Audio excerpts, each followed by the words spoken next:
Assalamualaikum warahmatullahi wabarakatuh. Salam sejahtera untuk kita semua. Semoga kita dalam lindungan Allah Subhanahu wa taala. Amin ya rabbal alamin. Yang terhormat Ibu Bapak dosen penguji, yang saya hormati dosen pembimbing Ibu Vina Kholisa Dinuka, SE MSc. Perkenalkan, nama saya Putri Oktayunovit dengan NIM 4112011052 dengan prodi Akuntansi Manajerial. Langsung saja saya ingin mempresentasikan proposal skripsi saya yang berjudul Analisis Faktor-faktor yang mempengaruhi ketertarikan mahasiswa Gen Z dalam memilih karir sebagai akuntan publik di Politeknik Negeri Batam.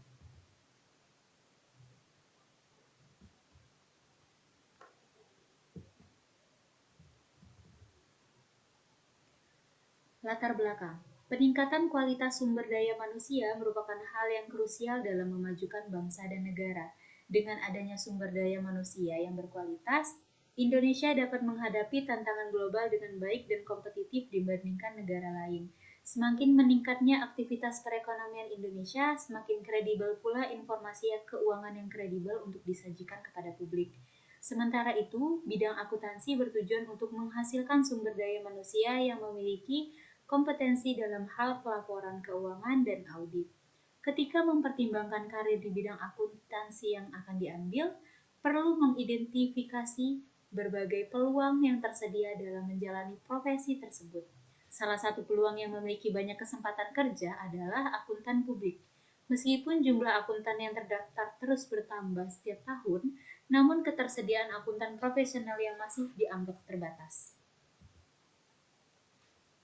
Berdasarkan data pertanggal 31 Januari 2023, jumlah seluruh anggota Institut Akuntan Publik Indonesia (IAPI) sebanyak 5.774 orang dan tercatat jumlah akuntan publik adalah sebanyak 1.498 orang.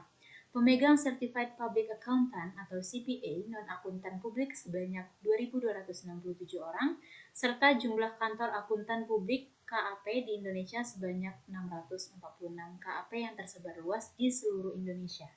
Apabila dibandingkan dengan negara-negara tetangga seperti Malaysia dan Singapura, informasi yang dikumpulkan oleh ASEAN Chartered Professional Accountant atau ASEAN CPA, serta data populasi negara-negara ASEAN dari Worldmeter pada awal tahun 2023 menunjukkan bahwa Indonesia memiliki jumlah akuntan publik yang sekitar 1:121.762 bila dibandingkan dengan jumlah total penduduk. Salah satu faktor penyebab kurangnya jumlah akuntan publik adalah tingginya resiko dalam melakukan audit yang dianggap tidak seimbang dengan pendapatan yang diterima. Pendapat menurut Mahmuda tahun 2019. Saat ini generasi Z yang juga dikenal sebagai Gen Z merupakan kelompok terbesar dalam populasi di Indonesia. Generasi ini terdiri dari individu yang lahir antara tahun 1997 hingga 2012. Sehingga pada saat ini Gen Z menjadi dua kelompok utama, yaitu mereka yang masih dalam tahap pendidikan, baik sekolah maupun perguruan tinggi, dan mereka yang telah memasuki dunia kerja, menurut Arista tahun 2023. Mahasiswa Gen Z memiliki keunggulan yakni multitasking dan memiliki kemampuan untuk memecahkan masalah dengan cepat, terutama yang berkaitan dengan teknologi. Dalam proses memilih karir melibatkan rangkaian aktivitas individu untuk mempersiapkan diri guna memasuki bidang pekerjaan yang sesuai dengan pengetahuannya, dengan mengikuti langkah-langkah yang terarah dan terstruktur. Bagi mahasiswa yang menempuh pendidikan akuntansi, memilih jalur karir menjadi langkah pertama dalam merencanakan profesi yang akan dikejar di masa depan. Salah satu faktor yang memiliki peranan besar dalam menentukan pilihan karir bagi mahasiswa Gen Z yang berencana menjadi akuntan publik adalah aspek pendapatan atau penghargaan finansial. Penghargaan finansial menjadi daya tarik utama bagi mahasiswa Gen Z dalam mencari pekerjaan. Semakin tinggi besaran gaji yang ditawarkan oleh suatu profesi, semakin meningkat minat mahasiswa untuk mengikuti jalur karir tersebut. Pertimbangan terhadap lingkungan kerja juga ikut berperan dalam pengambilan keputusan mengenai karir karena mahasiswa tentunya tidak menginginkan situasi di lingkungan kerja maupun pasar kerja yang tidak baik. Dari perspektif kepribadian, mahasiswa dapat menyesuaikan pilihan karir sesuai dengan karakter masing-masing. Ini mencakup sejauh mana motivasi mahasiswa terhadap pekerjaan tersebut, minat dan bakat yang dimiliki, serta keterampilan yang relevan dengan pekerjaan yang dipilih. Hasil penelitian terdahulu mengenai pemilihan karir akuntan menunjukkan ketidakkonsistenan. Hal ini disebabkan oleh beberapa hal seperti lokasi penelitian, keadaan ekonomi, dan karakteristik atau pemahaman responden. Beberapa hasil penelitian tersebut antara lain yang pertama ialah penelitian yang dilakukan oleh Hapsoro tahun 2018. Hasil penelitian menunjukkan bahwa kemampuan akademis, penghargaan finansial, dan pertimbangan pasar kerja berpengaruh positif signifikan terhadap minat mahasiswa Gen Z untuk berkarir sebagai akuntan publik tersebut. Untuk penelitian yang kedua yang dilakukan oleh Hanifah dan Wardono tahun 2020 menyebutkan bahwa generasi Z yang sedang mencari pekerjaan memiliki sudut pandang yang unik, yaitu merekomendasikan konsep ruang kerja yang perlu memerhatikan jarak antara karyawan, karena generasi Z menginginkan tempat kerja di mana mereka ingin memiliki hubungan yang baik dengan rekan kerjanya, serta dapat saling membantu jika dilihat dari faktor nilai kerja altruistik dan sosial. Berdasarkan hasil penelitian sebelumnya dan dengan mempertimbangkan situasi aktual mahasiswa Gen Z yang memiliki keterkaitan dengan pilihan karir yang akan diambil, penelitian ini memiliki tujuan untuk mengidentifikasi apakah ada dampak dari faktor-faktor tertentu terhadap mahasiswa Gen Z jurusan akuntansi dan akuntansi manajerial yang memilih menjadi akuntan publik. Faktor-faktor tersebut meliputi penghargaan finansial, lingkungan kerja, pertimbangan pasar kerja, personalitas, nilai kerja altruistik, dan faktor nilai kerja terkait sosial. Untuk perumusan masalah yang ditemukan dari latar belakang yang telah dijelaskan, peneliti menemukan perumusan masalah yaitu apakah penghargaan finansial, lingkungan kerja, pertimbangan pasar, personalitas, nilai kerja altruistik, dan faktor nilai kerja terkait sosial berpengaruh terhadap keputusan mahasiswa Gen Z dalam memilih karir sebagai akuntan publik, dan juga faktor dominan apa yang mempengaruhi minat mahasiswa Gen Z dalam memilih profesi akuntan publik. Tujuan penelitian yang pertama, untuk mengetahui faktor-faktor yang mempengaruhi minat mahasiswa Gen Z dalam memilih profesi akuntan publik. Yang kedua, untuk mengetahui faktor dominan yang mempengaruhi minat mahasiswa Gen Z dalam memilih profesi akuntan. Manfaat penelitian. Yang pertama, manfaat bagi peneliti. Melalui pelaksanaan penelitian ini, peneliti dapat mengembangkan keterampilan penelitian seperti perencanaan penelitian, pengumpulan data, analisis statistik, dan sebagainya. Untuk manfaat bagi mahasiswa akuntansi, yaitu penelitian ini akan memberikan wawasan yang berharga kepada mahasiswa Gen Z yang sedang mempertimbangkan karir sebagai akuntan publik.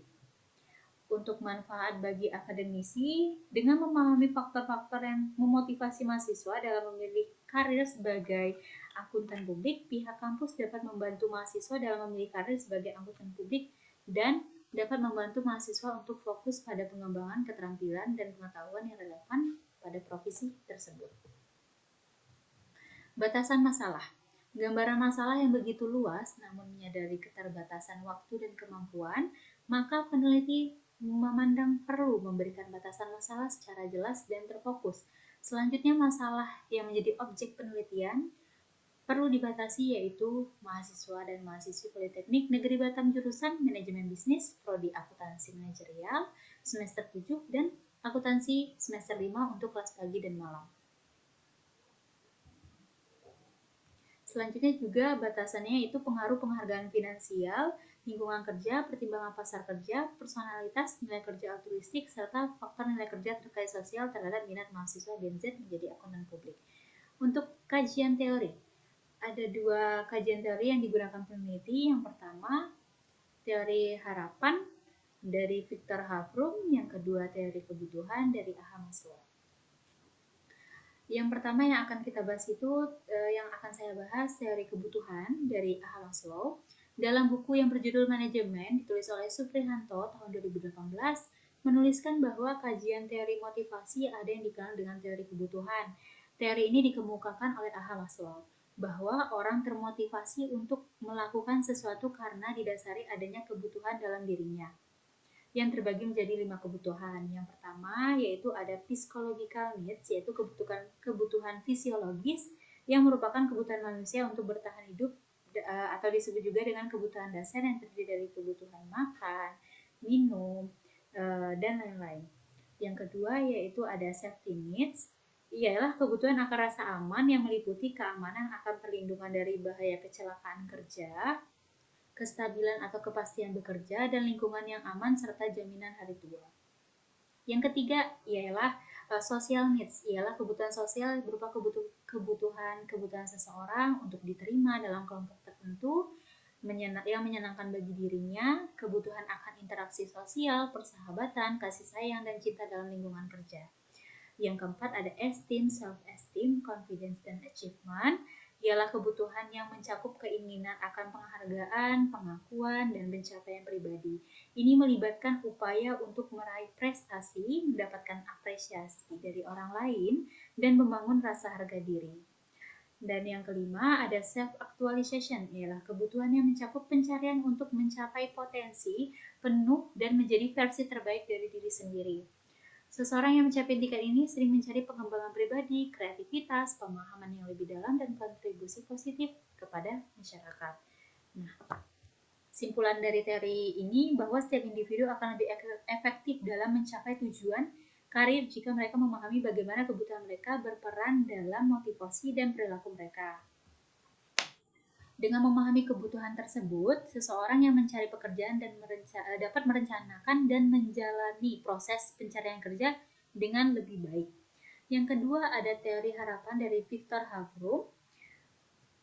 Fromm mengartikan bahwa harapan sebagai probabilitas subjektif terkait suatu perilaku atau usaha yang bertujuan untuk menuju hasil atau kinerja. Secara praktis, pengukuran harapan juga dilakukan sebagai keterkaitan atau korelasi yang dirasakan antara tindakan dan hasil. Teori ini berfokus pada bagaimana keyakinan individu tentang hubungan antara usaha yang seseorang lakukan mempengaruhi motivasi seseorang untuk bertindak. Jadi simpulan dari teori ini ialah teori pengharapan mengatakan karyawan akan berupaya lebih baik jika karyawan tersebut meyakini upaya itu menghasilkan penilaian kinerja yang baik. Penilaian kinerja yang baik akan mendorong penghargaan seperti bonus, kenaikan gaji, promosi jabatan, dan lain-lain. Untuk kajian literatur, peneliti pertama yaitu dari Mega Arista Dewayani dengan judul penelitian yaitu faktor-faktor yang mempengaruhi mahasiswa akuntansi dalam pemilihan karir sebagai akuntan publik. Nah, di sini variabel independen yang digunakan ialah yang pertama gender, penghargaan finansial, pelatihan profesional, pengakuan profesional, lingkungan kerja, nilai-nilai sosial, pertimbangan pasar kerja, dan personalitas. Sedangkan variabel dependennya ialah pemilihan karir menjadi akuntan publik. Nah, untuk hasil pengujian ini dapat disimpulkan bahwa penghargaan finansial, pelatihan profesional, lingkungan kerja, dan pertimbangan pasar kerja berpengaruh terhadap pemilihan karir menjadi akuntan publik. Sedangkan gender, pengakuan profesional, nilai-nilai sosial, dan personalitas tidak berpengaruh terhadap pemilihan karir menjadi akuntan publik. Yang kedua, kajian literatur yang digunakan yaitu dari Venti Febrianti tahun 2019 dengan judul penelitian faktor-faktor yang mempengaruhi minat mahasiswa akuntansi dalam pemilihan karir sebagai akuntan publik. Nah, di sini variabel independen yang digunakan ialah penghargaan finansial, pertimbangan pasar kerja, selanjutnya itu ada lingkungan keluarga, personalitas, pengakuan profesional, dan lingkungan kerja. Sedangkan variabel dependennya ialah minat menjadi akuntan publik. Nah, hasil pengujian menunjukkan bahwa semua variabel yang diuji dalam penelitian ini memberikan pengaruh positif dan signifikan. Selanjutnya peneliti yaitu Maulida Aryani tahun 2022 dengan judul penelitian Persepsi Mahasiswa Akuntansi mengenai faktor-faktor yang mempengaruhi minat pemilihan karir menjadi akuntan publik. Nah, Penilaian ini, variabel independen yang digunakan ialah lingkungan kerja, penghargaan finansial, nilai-nilai sosial, pertimbangan pasar kerja, pelatihan profesional, sedangkan variabel dependennya ialah minat pemilihan karir mahasiswa akuntansi menjadi akuntan publik. Nah, hasil penguji hipotesis menunjukkan bahwa seluruh variabel independen berpengaruh signifikan terhadap pemilihan karir mahasiswa untuk menjadi akuntan publik. Selanjutnya, peneliti yaitu Hanifah tahun 2020 dengan judul penelitian identifikasi faktor pembentuk perilaku pencari kerja generasi Z di Indonesia. Nah, ini variabel independen yang digunakan yang pertama ialah faktor nilai kerja intrinsik, faktor nilai kerja ekstrinsik, faktor nilai kerja altruistik, faktor nilai kerja terkait status, dan faktor nilai kerja terkait sosial. Nah, untuk variabel dependennya itu perilaku pencari kerja generasi Z. Nah, untuk hasil dari penelitian ini menunjukkan nilai faktor loading paling tinggi terdapat pada nilai kerja altruistik. Ini mengindikasikan bahwa nilai kerja altruistik memiliki pengaruh terbesar pada perilaku kerja generasi Z di Indonesia. Hal yang sama berlaku untuk nilai kerja yang berkaitan dengan status dan nilai kerja yang berkaitan dengan sosial.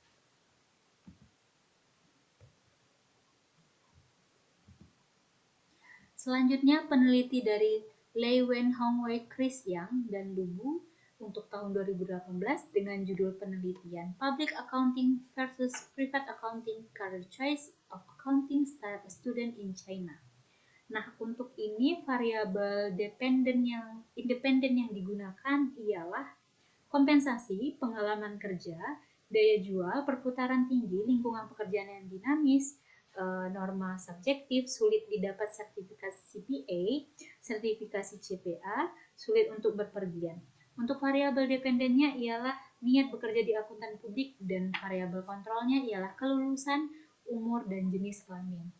Untuk hasil dari penelitian ini menunjukkan bahwa keragaman dan daya jual pengalaman akuntan publik profesional, perputaran yang tinggi, dan kohesi perusahaan yang rendah di tempat kerja dan kesulitan yang dirasakan dalam mempertahankan dapat mempengaruhi niat mahasiswa untuk mengejar profesi akuntan publik, dan juga tidak ada hubungan yang signifikan antara kompensasi dan niat mahasiswa akuntansi di China untuk memilih profesi akuntan publik. Yang terakhir yaitu peneliti Michael Maloney, Mark S. Hyatt, dan Stacy Campbell untuk tahun 2019 dengan judul penelitian Understanding the Work Value of Gen Z Business Student. Nah, untuk variabel independen yang digunakan ialah yang pertama itu ada ekstrinsik, intrinsik, pengawasan sosial, altruistik, waktu luang, stabilitas. Dengan variabel dependennya itu nilai-nilai kerja mahasiswa bisnis Gen Z. Nah, untuk hasilnya dari penelitian ini menggambarkan tipikal mahasiswa bisnis yang berfokus pada karir yang stabil dengan mengembangkan keahlian yang kuat yang memungkinkan mereka maju dengan cepat di tempat kerja. Nah, hipotesis penelitian. Hipotesis merupakan dugaan sementara masalah penelitian yang kebenarannya masih perlu diuji menggunakan teknik tertentu. Jadi, hipotesis yang di penelitian ini yang pertama itu penghargaan finansial berpengaruh secara signifikan terhadap minat mahasiswa Gen Z dalam memilih karir sebagai akuntan publik. Hipotesis kedua, lingkungan kerja berpengaruh secara signifikan terhadap minat mahasiswa Gen Z dalam memilih karir sebagai akuntan publik. Hipotesis ketiga, pertimbangan pasar kerja berpengaruh secara signifikan terhadap minat mahasiswa Gen Z dalam memilih karir sebagai akuntan publik. Hipotesis keempat, personalitas berpengaruh secara signifikan terhadap minat mahasiswa Gen Z dalam memilih karir sebagai akuntan publik. Hipotesis kelima, nilai kerja altruistik berpengaruh secara signifikan terhadap minat mahasiswa Gen Z dalam memilih karir sebagai akuntan publik. Dan hipotesis keenam, faktor nilai kerja sosial berpengaruh secara signifikan terhadap minat mahasiswa Gen Z dalam memilih karir sebagai akuntan publik. Nah, untuk kerangka berpikir apa yang dimaksud dengan kerangka berpikir? Menurut Agung dan UST tahun 2019, bahwa kerangka pemikiran merupakan kegiatan untuk mencari jawaban dari masalah penelitian yang dirumuskan secara teoritis yang masih perlu diuji kebenarannya di lapangan. Jadi sumber-sumber penyusunan kerangka pemikiran tersebut adalah dari berbagai teori atau konsep yang dituangkan dalam tinjauan pustaka. Dengan demikian, perumusan kerangka pemikiran tidak terlepas dari tinjauan pustaka. Jadi, dari kerangka berpikir ini ada variabel independennya yaitu X, ada penghargaan finansial, lingkungan kerja, pertimbangan pasar kerja, personalitas, nilai kerja altruistik, dan faktor nilai kerja sosial. Untuk di variabel dependennya itu Y, minat mahasiswa Gen Z menjadi akuntan publik. Untuk metode penelitian, dalam penelitian ini menggunakan metode penelitian kuantitatif, yaitu penelitian dengan alat untuk olah data menggunakan statistik. Oleh karena itu, data diperoleh dan hasil yang didapatkan berupa angka. Penelitian kuantitatif sangat menekankan pada hasil yang objektif. Melalui penyebaran kuesioner, data bisa diperoleh dengan objektif dan diuji menggunakan proses validitas dan reliabilitas. Nah, untuk operasional variabel dan pengukurannya. Nah, variabel penelitian yang pertama yaitu dari variabel dependen. Minat mahasiswa Gen Z menjadi akuntan publik. Definisi akuntan publik. Akuntan publik adalah akuntan yang berpraktik dalam kantor akuntan publik yang menyediakan berbagai jenis jasa yang diatur dalam standar profesional. Akuntan publik yaitu jasa audit, jasa review, dan jasa asuransi lainnya. Itu diatur di Undang-Undang Nomor 5 Tahun 2011. Nah, untuk indikatornya yang pertama pemusatan perhatian, yang kedua keingintahuan, yang ketiga motivasi, yang keempat kebutuhan. Sumbernya dari Haryanti. Nah, untuk skala yang digunakan semuanya menggunakan skala Likert. Yang kedua, variabel penelitian penghargaan finansial. Penghargaan finansial merupakan imbalan timbal balik atas pemberian jasa, tenaga, usaha, dan manfaat seseorang dalam suatu ikatan pekerjaan dari sumber Iswah Yuni. Indikatornya yang pertama yaitu gaji yang tinggi, yang kedua adanya dana pensiun, yang ketiga adanya kenaikan gaji. Sumbernya dari Iswah Yuni. Yang ketiga yaitu lingkungan kerja. Lingkungan kerja adalah segala sesuatu yang ada di sekitar pekerja yang dapat mempengaruhi seseorang pekerja dalam menjalankan tugas-tugas yang diberikan. Itu sumbernya dari Wibowo, Musadik, dan Eko.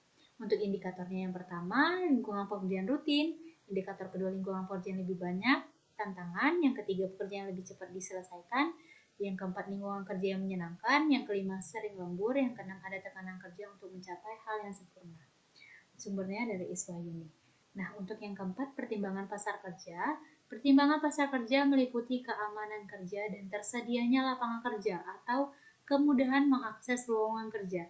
Keamanan kerja merupakan faktor yang menyebabkan karir yang dipilih dapat bertahan dalam jangka waktu yang cukup lama dan jauh dari kasus PHK. Nah, ini sumbernya dari Iswah Yuni.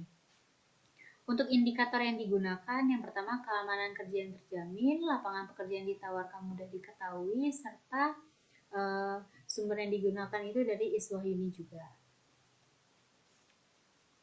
Selanjutnya, personalitas. Personalitas merupakan karakteristik psikologi dari dalam diri seseorang yang menentukan dan merefleksikan bagaimana seseorang tersebut merespon dan berperilaku di dalam lingkungannya. Sumbernya dari Febrianti.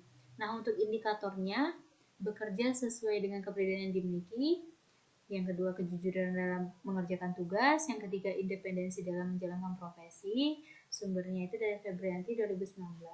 Nah, yang keenam, nilai kerja altruistik. Nilai kerja altruistik digambarkan sebagai individu yang bekerja untuk membantu orang lain dan terpicu dengan membantu masyarakat melalui pekerjaan mereka. Nah, ini sumbernya dari Agarwal dan Fagela 2018. Untuk indikatornya, yang pertama berbagi pengetahuan, yang kedua tempat kerja yang saling membantu, yang ketiga lingkungan kerja yang saling membantu, yang keempat perusahaan berkontribusi pada masyarakat, yang kelima menghargai pekerjaan sukarela, yang keenam perusahaan yang peduli pada masyarakat. Sumbernya dari Hanifah Wardono tahun 2020. Yang terakhir, faktor nilai kerja terkait sosial. Nilai-nilai sosial melibatkan cara seseorang berinteraksi dengan rekan kerja, alasan dan atasan dan orang lain, namun juga melibatkan faktor-faktor lain seperti waktu luang, lingkungan kerja yang mendukung, dan keseimbangan antara pekerjaan dan kehidupan pribadi. Nah, untuk indikator yang digunakan, yang pertama hubungan baik dengan rekan kerja, bekerja di lingkungan menyenangkan, dapat bekerja sama dengan rekan kerja, keseimbangan kehidupan dengan pekerjaan. Sumbernya dari Hanifah dan Wardono. Yang B, jenis dan sumber data. Penelitian ini menggunakan jenis data primer. Data primer adalah data yang bersumber langsung diperoleh atau dikumpulkan oleh peneliti atau lembaga tertentu, dicatat dan diamati untuk pertama kalinya, dan hasilnya digunakan secara langsung oleh peneliti atau lembaga tersebut dalam upaya mencari solusi untuk pertanyaan yang ditelusuri. Data ini dikumpulkan secara langsung oleh peneliti dari sumber pertama. Data primer ini berasal dari kuesioner yang peneliti sebarkan ke responden yang nantinya akan diolah menggunakan SPSS. Nah, penelitian ini menggunakan data kuantitatif yang diperoleh dengan cara mengumpulkan informasi dari hasil kuesioner yang bisa diungkapkan dalam bentuk data berupa angka. Nah, untuk instrumen penelitian yang digunakan yaitu skala rating Likert, yang mana responden nantinya diminta untuk memilih tingkatan respon yang paling sesuai dengan pandangan atau pendapat mereka terhadap pernyataan atau pertanyaan yang diberikan. Pernyataan atau pertanyaan yang diberi respon dalam bentuk tingkatan yang mencakup tanggapan seperti sangat tidak setuju diberi nilai 1, tidak setuju diberi nilai 2, cukup setuju diberi nilai 3, setuju diberi nilai 4, dan sangat setuju diberi nilai 5. Untuk waktu, lokasi, dan objek penelitian. Penelitian ini akan dilakukan mulai awal Februari sampai April 2024, yang mana kuesioner ini akan disebarkan melalui Google Form ke grup kelas mahasiswa atau mahasiswi Politeknik Negeri Batam, Prodi Akuntansi semester 5 dan Akuntansi Manajerial semester 7. Sampel ini dipilih untuk mahasiswa yang sudah mengikuti mata kuliah auditing, akuntansi keuangan, dan perpajakan. Nah, untuk teknik penetapan jumlah sampel. Populasi yang digunakan dalam penelitian ini adalah mahasiswa-mahasiswi Politeknik Negeri Batam jurusan Manajemen Bisnis dengan prodi akuntansi manajerial untuk semester 7 kelas pagi dan malam berjumlah 183 orang. Sedangkan prodi akuntansi untuk semester 5 kelas pagi dan malam berjumlah 159 orang. Sehingga total populasi ialah 342 mahasiswa dan mahasiswi. Sampel merujuk kepada sebagian kecil dari populasi yang dipilih dengan metode-metode tertentu. Sampel ini juga memiliki karakteristik yang khusus, jelas, dan lengkap, sehingga dianggap mampu mewakili keseluruhan populasi. Kriteria pengambilan sampel ini merupakan mahasiswa jurusan Manajemen Bisnis, Prodi D3 Akuntansi, dan D4 Akuntansi Manajerial. Alasan peneliti menggunakan sampel tersebut berdasarkan pengalaman dari peneliti untuk menggunakan mahasiswa yang sudah mempelajari mata kuliah auditing, akuntansi keuangan, dan perpajakan, membuka peluang penting untuk memahami faktor-faktor yang memengaruhi ketertarikan mahasiswa tersebut pada karir sebagai akuntan publik di Politeknik Negeri Batam. Ini memberikan wawasan yang spesifik yang sesuai dengan keputusan karir yang akan mereka ambil nantinya. Nah, rumus yang digunakan dalam menetapkan jumlah sampel ialah rumus Lovin. Rumus Lovin digunakan untuk menghitung banyaknya sampel minimum dalam suatu survei penelitian. Jumlah persentase ketidaktelitian karena adanya sebuah kesalahpahaman pada saat pengambilan sampel dapat ditolerir sebanyak 10% atau 0,1. Nah, di sini N itu artinya jumlah sampel yang akan dicari, N kecil, N besar itu jumlah populasi. Untuk E pangkat 2 itu yaitu margin of error atau kesalahan yang ditetapkan. Nah, jumlah populasinya itu ada 342, berarti rumusnya 342 per 1 tambah 342 dikali 0,1. Didapatlah 77,37. Dibulatkan menjadi 77 responden. Nah, untuk mengantisipasi data yang tidak dapat digunakan, maka peneliti mengambil 100 responden sebagai subjek penelitian ini. Nah, untuk penarikan sampel, teknik penarikan sampel yang digunakan ialah teknik non-probability sampling, teknik convenience sampling. Convenience sampling adalah strategi pengambilan sampel berdasarkan faktor kenyamanan atau ketersediaan responden untuk berpartisipasi dalam penelitian tanpa memprioritaskan representasi atau generalisasi. Nah, untuk metode teknik pengumpulan data. Dalam penelitian ini, metode teknik pengumpulan data yang digunakan ialah angket atau kuesioner. Kuesioner adalah metode pengumpulan data yang dilakukan dengan menyajikan serangkaian pertanyaan atau pernyataan tertulis kepada responden untuk dijawab. Nah, yang teknik analisis data. Metode pertama yang digunakan ialah uji validitas. Nah, uji validitas ini merujuk pada pernyataan sampai sejauh mana data-data yang ditampung pada suatu kuesioner dapat mengukur apa yang ingin diukur. Tidak boleh ada pertanyaan atau pernyataan yang tidak berhubungan dengan topik tersebut. Jadi, proses pengolahan datanya itu menggunakan perangkat lunak komputer SPSS. Nah, untuk uji reliabilitas yaitu mencerminkan sejauh mana suatu instrumen dapat memberikan hasil yang konsisten, akurat, dan tepat. Dengan kata lain, reliabilitas itu mengindikasikan apakah instrumen tersebut dapat memberikan pengukuran yang sama secara konsisten pada waktu yang berbeda.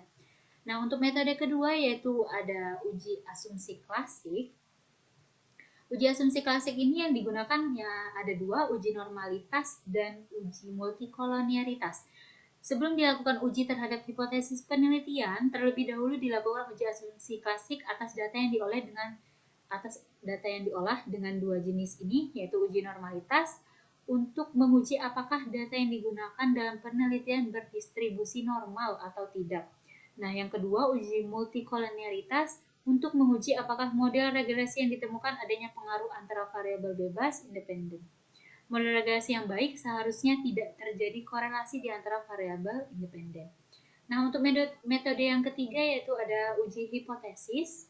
Uji hipotesis yang digunakan itu ada uji F, uji T, uji R2, koefisien determinasi.